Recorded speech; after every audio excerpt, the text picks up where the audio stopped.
then there's stretches where it had been replanted with way too much lodgepole pine, because that's the money tree, right? It's the easiest to harvest. It's, the straightest. If you look, we're the straightest tree, so it's easiest to mill. So a lot of the big replanting companies were planting, let's say 60 to 80% lodgepole, and then some of the other varieties. Because historically, what companies have done to meet their legal obligations is to plant species that grow very quickly in open sunlight settings so that they can get out from underneath their legal obligations as quickly as possible. And one tree species that grows very, very well immediately following clear cutting in much of the interior is lodgepole pine. Historically, we've been planting more lodgepole pine trees than we've been logging.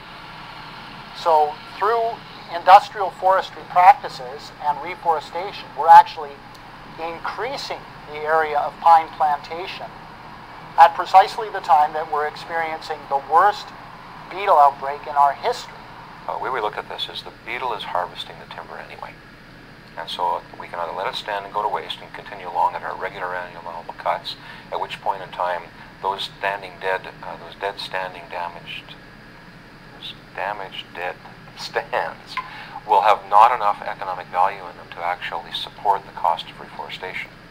Or we can up the annual allowable cuts and get to those stands before they lose their economic value so that we can actually afford to reforest them and get them regenerating and reduce the depth and duration of the epidemic.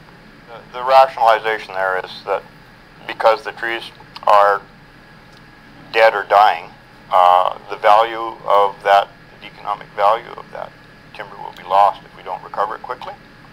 The reality is, if they'd stop cutting all the spruce and fir and balsam, they could be dealing even more effectively with the pine beetle than they are right now, in a lot of cases.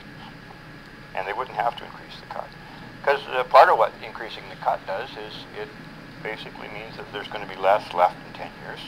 And it also depresses the price of lumber, which makes it harder to make a profit if you're going to do any kind of logging, which is a little more expensive than the clear-cut industrial.